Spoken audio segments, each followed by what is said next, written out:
अष्टवक्र गीता, दूसरा प्रकरण, सूत्र नंबर 3। शरीरम अहो विश्वम परित्यज्य मयाधुना कुतश्चित् कौशलादेव परमात्मा विलोक्यते। अनुवाद इस प्रकार है। आश्चर्य है कि शरीर सहित विश्व को त्याग कर किसी कुशलता से ही अब मैं परमात्मा को देखता हूँ। तो ऐसा राजा जनक कह रहे हैं। वो अभी ये जो चल रहा है दूसरा प्रकरण, ये राजा जनक की स्व अनुभूति है। तो राजा जनक अपना अनुभव बता रहे हैं कि आश्चर्य है कि कितने आश्चर्य की बात है कि शरीर और विश्व दोनों का परित्याग करके, दोनों को परित्यज्य जानकर, न जाने किस विशिष्ट कौशल से अभी मैं परमात्मा का दर्शन कर पा रहा हूँ। तो यहाँ पर जो राजा जनक कह रहे हैं कि मैं परमात्मा का दर्शन कर रहा हूँ। तो राजा जनक को परमात्मा का मतलब दर्शन हुआ, कैसे हुआ? बस गुरु के एक उपदेश से। और गुरु ने अभी ज्यादा कुछ उपदेश दिया भी नहीं है, बस उन्होंने 3 क्वेश्चन पूछे और गुरु ने बस थोड़ा सा इशारा किया और राजा जनक को परमात्मा के दर्शन हो गए। अब परमात्मा का दर्शन होना क्या? तो आमतौर पर हम क्या कल्पना कर लेते हैं कि परमात्मा का दर्शन होना मतलब राजा जनक के सामने कोई भगवान व्यक्तिगत रूप में आके प्रकट हो गए। तो ऐसा हमें बिल्कुल कतई नहीं कल्पना करनी है कि उनके सामने कोई व्यक्ति स्वरूप लेके या व्यक्ति के रूप में कोई प्रकट हो गया। बस इससे ये समझा जाता है कि राजा जनक की जो भिन्नताएं, जो वो जगत में भिन्नताएं देखते थे अहंकार के कारण, वो भिन्नताएं समाप्त हो गई। मतलब विविधताएं जो अलग अलग देखते थे सबको कि मैं ये तेरा, ये सब उनका समाप्त हो गया। तो राजा जनक का भरम मिट गया। कौन सा भरम था? जो अहंकार के कारण उन्होंने दो में बांट रखा था, द्वैत में, मैं हूं और जगत है। तो ये दो सत्ता जो मान रखी थी कि मैं और जगत जो है अलग अलग है, भिन्न भिन्न है।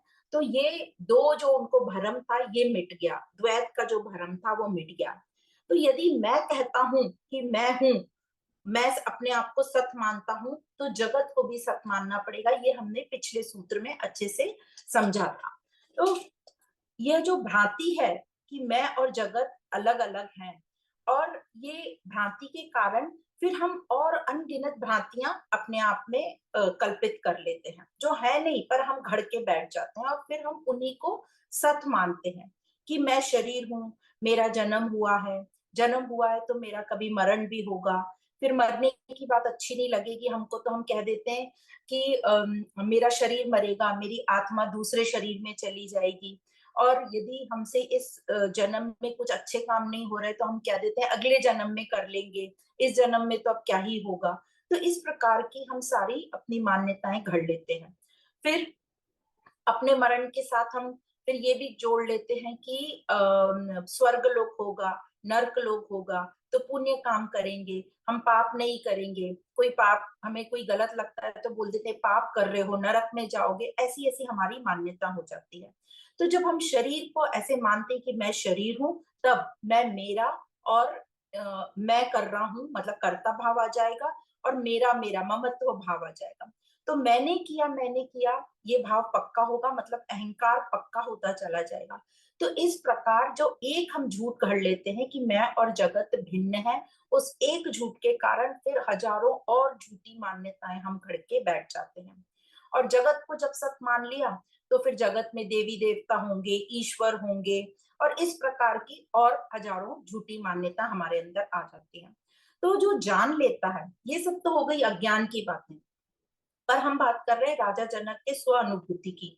तो जो वो बोल रहे हैं, मतलब जो मुक्त पुरुष है, जो ये जान लेता है, क्या जान लेता है? कि यह जो शरीर और यह जो पूरा संसार, ये जगत, ये विश्व दिख रहा है, ये दोनों क्या है? दोनों एक ही हैं, और एक ही क्या है? प्रकृति है, दोनों प्रकृति है। तो शरीर के जो भीतर जो घट रहा है, वही शरीर के बाहर घट रहा है।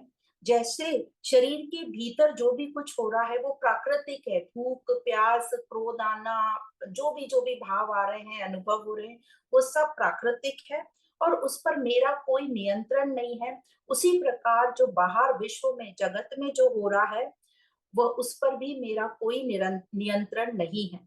तो जब मुक्त पुरुष ये समझ लेता है कि मेरा कोई नियंत्रण नहीं है, मतलब मैं कुछ करने वाला नहीं हूँ, तो अपने आप को अकर्ता जान लेता है, मेरा कुछ नहीं है, मतलब ममत्व भाव उसका खत्म होता है, मतलब आसक्ति खत्म होती है, निर्मम होता है। और मैं इन दोनों का, मतलब मैं इस शरीर का और इस जगत का क्या हो गया, दृष्टा हूँ, यह वो अच्छे से जान लेता है। तो मुक्त पुरुष जान लेता है कि उसका कुछ भी नहीं है। और अब यह जो सब कुछ है उस पर, मतलब जो ये सब कुछ है जो वो कह रहा है ये मेरा कुछ नहीं है, मतलब ये जो सब कुछ प्रकृति है, अब प्रकृति उस पर राज नहीं करेगी। पहले क्या हो रहा था, अज्ञान में हम प्रकृति अपने अपने आप को वही समझ रहे थे शरीर, तो प्रकृति हम पर राज कर रही थी। अब ये जो मुक्त पुरुष समझ गया है, तो प्रकृति उस पर राज नहीं कर रही थी। तो अब वह शरीर को और इस प्रकृति को अच्छे से समझ गया है। वह जान गया है कि सब प्रकृति और मैं प्रकृति से परे हूँ, प्रकृति को देखने वाला। तो एग्जाम्पल जैसे सपने में देखा कि मैं राजा हूँ, और जब राजा अपने आप को मान लिया तो मैं हूँ, राजा हूँ और ये सब मेरा है। पर जैसे ही सपना टूटा तो सब कुछ गायब, फिर व्यक्ति नहीं पूछता कि वो राजा कहाँ गया, राज्य कहाँ गया। उसी प्रकार जैसे ही ज्ञान हो जाता है, समझ जाता है, मतलब आत्मस्थ जैसे ही व्यक्ति हो जाता है, तो जो पहले प्रकृति उस पर राज कर रही थी, अब उस पर आत्मा राज करती, उस पर स्वयं का राज होता है, प्रकृति उस पर राज नहीं करती। अब वो नहीं पूछता कि ये सब कहाँ गया। जैसे सपने में से उठने के बाद कोई भी व्यक्ति नहीं पूछता कि वो मैंने जो सपने में देखा था राजपाट वो कहाँ गया, मैं राजा था कहाँ गया, कुछ नहीं पूछता, गायब। तो वैसे ही अब यह जो मुक्त पुरुष है, इसके लिए अब प्रकृति इस पर राज नहीं करती, आत्मा का राज है इस पे। तो इसलिए कहा जाता है कि मैं, मुक्त पुरुष के लिए कहते हैं ना, वो कहता है मैं राजा हूँ, मैं राज करता हूँ, ऐसा कह सकते हैं वो लोग। मैं राज करता हूँ तो कह देते हैं कि सब कुछ मेरा है, क्योंकि जो राज करता है उसका सब कुछ होता है, इसलिए ऐसा कहने में आता है मुहावरों में कि सब कुछ मेरा है। तो इस प्रकार जैसे ही मुक्त पुरुष या राजा जनक का भ्रम मिटा कि ये जो भिन्नताएं हैं, ये जो बाहर विश्व दिख रहा है और जो शरीर है, ये सब प्रकृति है, जो भी कुछ मेरे भीतर है उसमें मेरा कुछ भी नहीं है। तो दृष्टि जो है अब उसकी बिल्कुल आकाशवत हो गई, आकाश की तरह साफ हो गई, आकाशवत मतलब साफ हो गई। तो सब मामला था हमारे दृष्टि का, हमारे देखने का तरीका। तो ऐसा ही राजा जनक के साथ हुआ। इसलिए वो कहते हैं कि कितने बड़े आश्चर्य की बात है कि मैं शरीर और पूरे जगत को एक देख पा रहा हूँ, और दोनों को दोनों जो है भिन्न नहीं है, दोनों एक हैं। और इस क्षण वह कहते हैं कि मौन हो गया, मतलब अनिर्वचनीय हो गया। इसका मतलब जब अब कुछ उसके पास कहने को रहा ही नहीं, क्योंकि बोलना, बात करना, ये भी सब क्या हो जाएंगे, प्राकृतिक हो जाएंगे। तो प्रकृति के जो परे चले गया, उसके बोल भी क्या निकलेंगे, ऐसा बताया गया है। तो बोलने वाला जो है, मतलब प्रकृति, प्रकृति ही बोल रही है। तो ये जो आवाज निकल रही, इंद्रियों से ही बोला जा रहा है, देखा जा रहा है, समझा जा रहा है। तो जब ये प्रकृति ही नहीं रहेगी तो बात भी क्या होगी, इसलिए जो आत्मा की बात को अनिर्वचनीय बोलते हैं।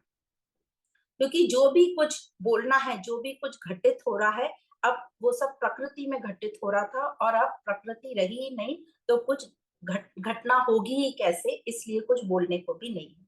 इसलिए अनिर्वचनीय जो हम शब्द सुनते हैं। तो इस प्रकार इस सूत्र में अहंकार का मिटना ही परमात्मा का दर्शन है। यही है परमात्मा का दर्शन। हम जो बार बार बोल रहे हैं, आमतौर पे जो हम समझ लेते हैं कि कोई शरीर रूप, कोई व्यक्ति आके हमारे सामने, जैसे हमने चित्रों में राम कृष्ण देखा है, या जो भी हमारे इष्ट देव हैं, हमें लगता है वो आके हमारे सामने प्रकट होंगे और दर्शन होंगे। तो कोई शरीर रूप में आकर कोई परमात्मा खड़ा होता है, न ही कोई अलग से हमें कोई भाव उत्पन्न होंगे, कुछ नहीं। तो करना क्या है, बस अपने अज्ञान को जानना है। हमें खुद ही अपने आप में वो राम कृष्ण प्रकट करना है, अज्ञान का नाश करके। कोई अलग से बाहर से राम कृष्ण नहीं आएंगे, ये हमें अच्छे से समझना है। तो हमें अब इंतजार करते नहीं बैठना है कि कलयुग हो रहा है, अब कोई अवतार होगा, तब सब कुछ ठीक होगा। बस हम क्या करते हैं, ये अपने आप को बचाने की कोशिश करते हैं, क्योंकि हम आराम से सुखी से बैठे हैं, कोई आके सब ठीक कर लेगा। हमें ही उठकर जो लग रहा है ठीक नहीं है, अपने को अपने अंदर वो ताकत इकट्ठी करनी है, खड़े होना है और उसके अगेंस्ट काम करना है। हाँ, जरूरी नहीं है कि आपकी विजय होगी, नहीं होगी, क्योंकि हम बहुत छोटे हैं अभी, हम बहुत हमारे में इतनी हिम्मत नहीं है, ताकत नहीं है, इतना तर्क करने की शक्ति नहीं है, बहुत सारी चीजें नहीं है, पर हम अपना काम तो करें। तो यही कह रहे हैं, अब करना क्या है, अपना अज्ञान हटाओ, अपने को जानो। तो ज्ञान का अर्थ क्या है, जानना, समझना, देखना, कि मैंने जो शरीर और जगत को भिन्न देखा है ये मेरी अज्ञानता है। यह भिन्न, जैसे यह भिन्नता या ये विविधता ये हट जाएगी, परमात्मा का दर्शन होगा। तो जैसे समझ में आ जाएगा तो त्याग करना नहीं पड़ेगा। जैसे ही हम जान जाएंगे कि मेरा कुछ है ही नहीं, सब कुछ प्रकृति है, मतलब जैसे ही बोध होगा तो हमें असत समझ आ जाएगा, अनित्य हमारा छूट जाएगा, तो त्याग करना नहीं पड़ेगा, अपने आप छूट जाएगा। तो वही एग्जाम्पल बार बार बताते हैं, जैसे स्वप्न में तुमने देखा कि तुम सम्राट हो गए, वह स्वप्न टूटने पर यह नहीं कहते कि मैंने साम्राज्य को त्याग दिया, वो अपने आप छूट गया। तो सम्राट कहाँ गया था, कहाँ गया अभी, उस जो सपने में देखा था साम्राज्य जो भी, वो था ही नहीं, वो सब झूठा था। तो उसी प्रकार कहते हैं, जो है ही नहीं उस पर हमने अपनी इतनी मान्यताएं गढ़ के बैठी हैं, जो मैं है ही नहीं वही झूठा है, तो उसके आगे की सभी बातें झूठी हैं। तो वैसे ही आत्मबोध हो जाने पर संसार, शरीर से जो भी हमारी आसक्ति है वह सब छूट जाती है, हमें कुछ त्यागना नहीं पड़ता। तो हम जो डरते हैं कि हमें त्याग करना पड़ेगा, फिर कैसे होगा, फिर मेरा अस्तित्व होगा कि नहीं, तो कह रहे जैसे ही ज्ञान होता है सब चीजें छूट जाती हैं। तो जनक कहते हैं, यह जो सब ज्ञान बड़े ही कुशलता से हो गया, मुझे कहीं जाना नहीं पड़ा, यहीं बैठे बैठे सब कुछ घट गया, घट गया, खत्म हो गया, जो जो असत को सत मान रखा था वो घट गया, घटाई करनी है हमें। तो आध्यात्मिक ज्ञान में हमें कुछ मिलता नहीं है, हमारा घटता है, और घट घट के ही फिर हम, जो पूरा असत हमारा जब घट जाएगा, जब नकार देंगे, तो सिर्फ आत्मस्वरूप रह जाएगा। तो क्यों कह रहे राजा जनक ऐसे, कि ज्ञान की कुशलता से मुझे प्राप्त हो गया, मुझे कहीं कहीं भागना नहीं पड़ा, क्योंकि लोग भागते हैं ना इधर उधर, चार धाम जा रहे हैं, यहाँ यात्रा कर रहे हैं, तो लोग जो भागते हैं कि हम इधर उधर सब यात्रा करने जा रहे हैं, पुण्य कमाएंगे ताकि स्वर्ग लोक की प्राप्ति होगी। आध्यात्मिक ज्ञान या जो वेदांत है, ये स्वर्ग लोक या इसकी बात नहीं करता, पाप पुण्य की, ये सीधा सीधा हमको ब्रह्म, अपने स्वरूप को प्राप्त करने की बात करता है। जब हम अज्ञानता समझ लेंगे क्या है, मतलब अहंकार को, मतलब असत को नकारेंगे, अहंकार मिटेगा, तो हम आत्मस्वरूप होंगे। तो मुझे ना कहीं जाना पड़ा, ना त्याग करना पड़ा, यही बैठे बैठे घट गया, मतलब अहंकार घट गया, और यह जो जीवन है पूरा खेल हो गया। तो जो इतनी सीरियसनेस, गंभीरता थी, वो सब समाप्त हो गई, यह सब बड़ी कुशलता से हो गया, ऐसा राजा जनक ने बताया। तो यह था सूत्र नंबर 3।